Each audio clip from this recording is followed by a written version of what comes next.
Welcome back. This is Mr. Hassan's Maths channel.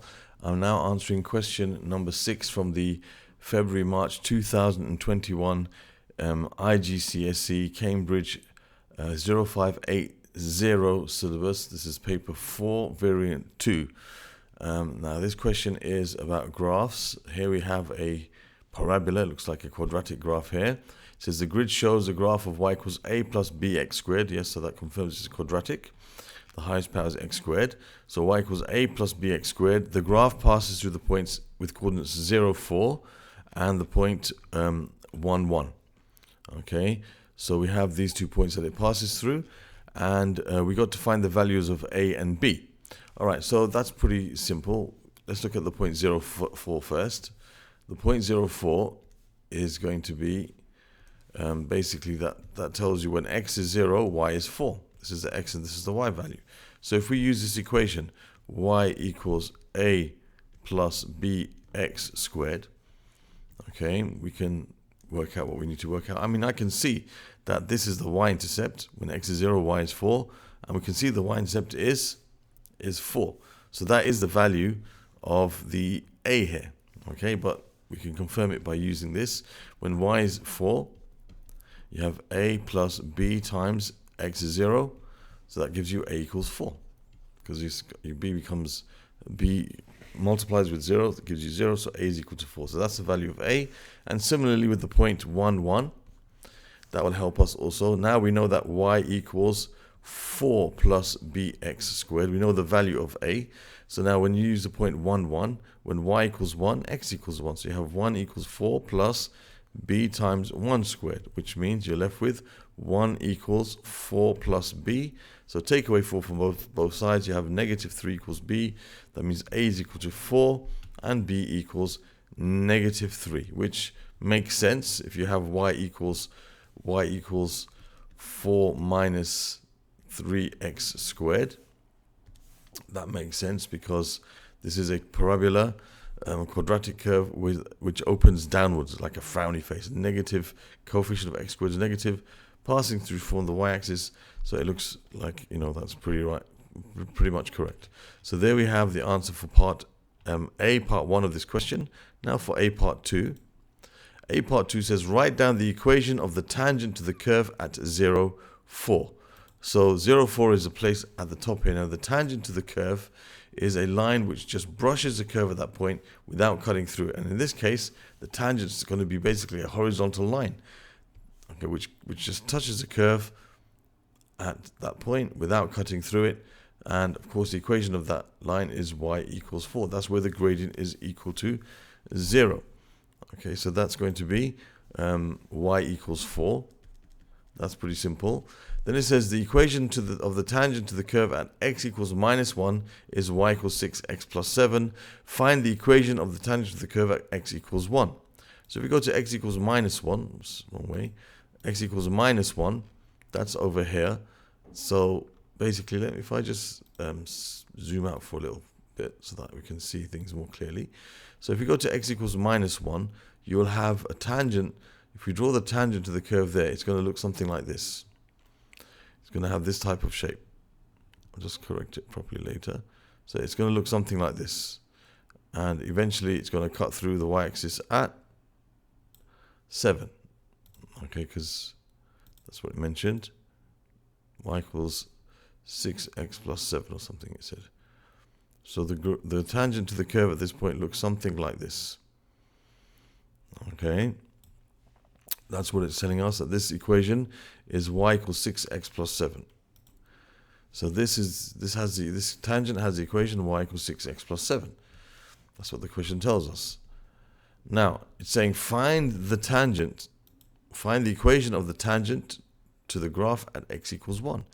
So x equals 1 is going to be over here, right? X equals 1 is going to be over here. Now, what we realize is that this graph has symmetry, okay? A line of symmetry is always in a quadratic passing through its vertex. So the line of symmetry of this curve is going to be the line x equals 0. It's symmetrical about the y-axis. Okay, so this has a line of symmetry that goes up like this along the y-axis. Okay, that's the line of symmetry of this curve. So that means one side and the other side of the curve is symmetrical. So the gradient on this side is going to be like the mirror image of the gradient of this side. So these two lines will both pass through the y-axis at the same point, which is going to be at 7. And the gradient of this line is going to be the mirror image of the gradient of that line. So this is rise, okay, over run is going to be 6. So this is going to be basically rise over run is going to be -6. So they're going to have like opposite gradients, not perpendicular, no, but opposite gradients. Okay, so if I just take this line here and I copy and paste it and put it back where it is here, and then I draw the mirror image. So let me see if I can do this. Flip left, right. Okay, so it's going to be looking something like this. So that will be the gradient at x equals 1. Okay, and it's going to pass the y-axis at the same point because that's the line of symmetry on the y-axis. So this is going to have the equation y equals -6x plus 7. They're going to pass the y-axis at the same point. That's if they go through the line of symmetry there.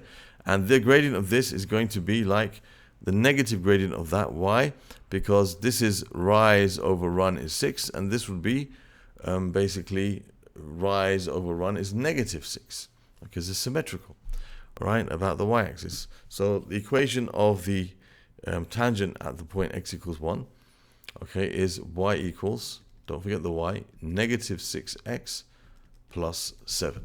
There's the answer to part 3. That's because the line of symmetry is the y-axis. In a parabola, the line of symmetry passes through the vertex. Therefore, it's symmetrical about the y-axis. So the tangent will have a mirror image on this side. So the gradient is going to be like rise over run 6 here. So it's rise over run -6 here. But they'll both pass through the same point on the y-axis, which is the mirror line, which is going to be 7. Okay, so I hope that was clear. That's part 3. Then it says the table shows some values for y equals 1 plus 5 over 3 minus x for x between -2 and 1.5. Complete the table. So we've got to put -1 in here. So we can just set that up. Calculator. We have, let me just make it a bit bigger now. Oops, it's too small. Page width, that's better. Okay, so we have here our table.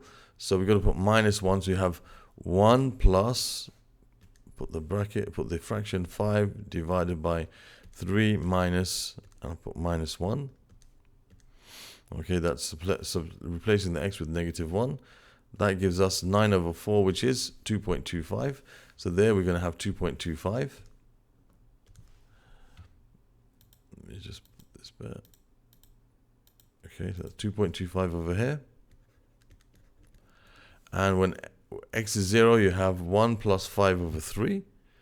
I'll just do this to make it, so change this for a 0. 1 plus 5 over 3, which is 8 over 3, which is 2.67. They've rounded everything to 2 decimal places, so I'll do the same. And then you put 1 in here, you have 1 over 1 plus 5 over 3 minus 1, which is 5 over 2.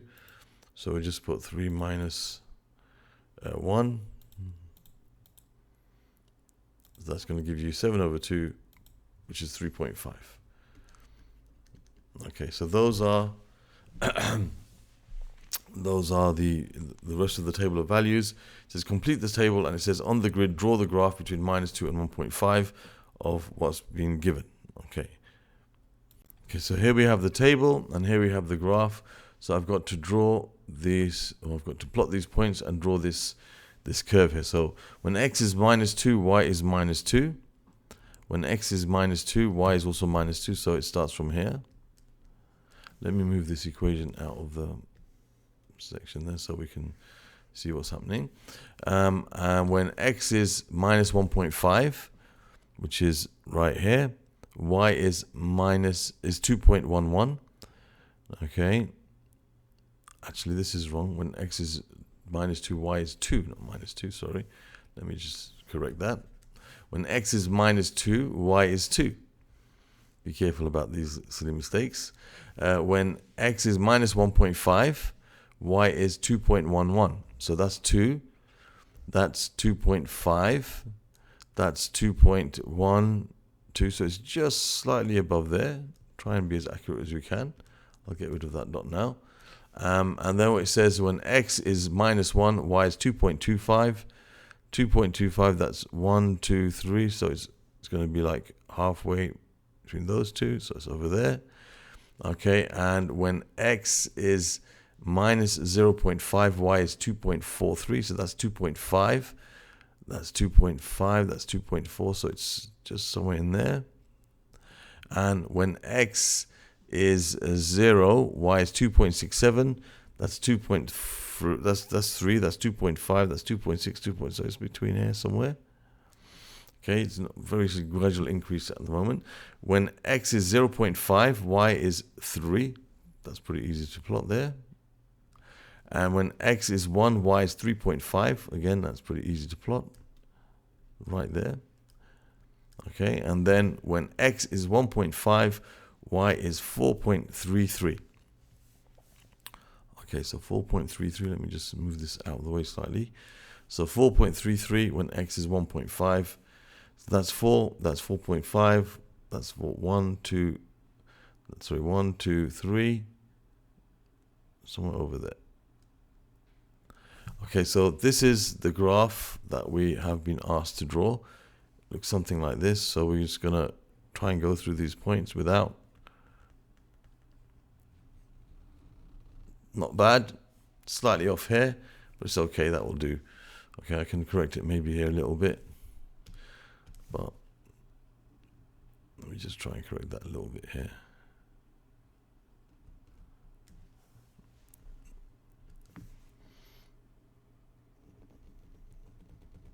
That's a bit better. I think that's okay. So there we have the graph of y equals, what was it again? Y equals 1 plus 5 over 3 minus x. 1 plus 5 divided by 3 minus x. Okay, so there's the equation, or there's the graph drawn for that. Now, when you do this in your exam, you must use a pencil. You must use a pencil whenever you're doing a diagram, graphs, shading. Always use a pencil. Otherwise, you're going to have problems with your diagram that if you made a mistake, it would be difficult for you to correct it. So always use a pencil for these diagrams. Now, it says here, write down the values of x where the two graphs intersect. Now, where the two graphs intersect, there's one point over here, and there's another point over here. Okay, so what we're going to do is I'm going to zoom in a little bit so that we can see exactly where they intersect. So what I'm going to do is I'm going to draw a line, thin line, that joins the point of intersection.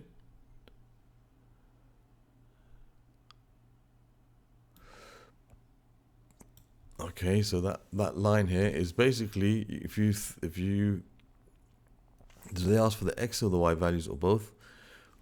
It says write down the x values only. Okay, so we go to the x value at this point.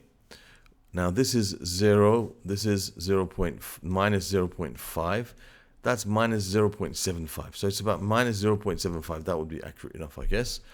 Negative 0.75. That's one point. And the other point is somewhere over here where they intersect. Okay, which is this point over here.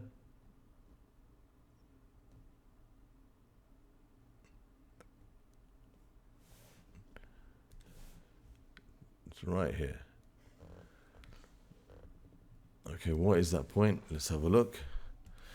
That's 0.5, that's 0.75. So let's see how much each of these are. That's 0.5, 0.75. So each of these are going to be 0.05. Now, how can you work that out? Well, one way we could do that to work out how much of each of these squares are worth, we can say that you have 1 unit divided over altogether, that's 5, 10, 15, 20 squares. That means 1 square is worth 0.05. So we can see, we know this is 0.05 0.55, 0.6, 0.65, 0.7, 0.75. Yeah, so each of these are 0.05. So where they intersect is like that's that's going to be 0.5, 5, and that's 0.6. So we can say 0.55. Okay, you could say 0.55. That's fine. It's a bit, we can make it a bit accurate, but that's fine. I think 0.55 should be perfectly fine for that. So x equals 0.55. So those are the values of x where the two graphs intersect. Then it says the answers to C part 1 are the two solutions of the cubic equation in terms of x. Find this equation in the form ax cubed plus bx squared plus cx plus d equals 0. So it's where the graph of y equals 1 plus 5 over 3 minus x and the graph of y equals 4 minus 3x squared, where they intersect. This is the intersection of these two. Okay, so where do they intersect? Well, how do we find that? Algebraically, we solve these two equations simultaneously. So what we can do is we can replace the x, for example, in the y in this equation or the y in this equation with what y is equal to the other. Okay, some people think of it as terms of equating them, but what we're actually doing, we're using substitution. So I'm going to replace this y with 1 plus 5 over 3 minus x. So I end up with 1 plus 5 over 3 minus x with 4 equals 4 minus 3x squared. Now what I want to do is I want to get rid of the fraction. So I'm going to multiply both sides by, well, in fact, to make it easier first, let's just subtract 1 from both sides to get rid of this. So you have 5 over 3 minus x equals, if I subtract 1 from this side, I get 3 minus 3x squared. Remember, we want to end up with something like this. So I've got to get rid of the fraction. So what I'm going to do is I'll multiply both sides by 3 minus x. Okay. If I multiply both sides by 3 minus x, I'll end up with 5 equals 3 minus x times 3 minus 3x squared. So this, expanding this, is going to give me 9. 5 equals 9 minus 9x squared, okay, minus 3x and plus 3x squared. So this gives me, if I just carry on over here,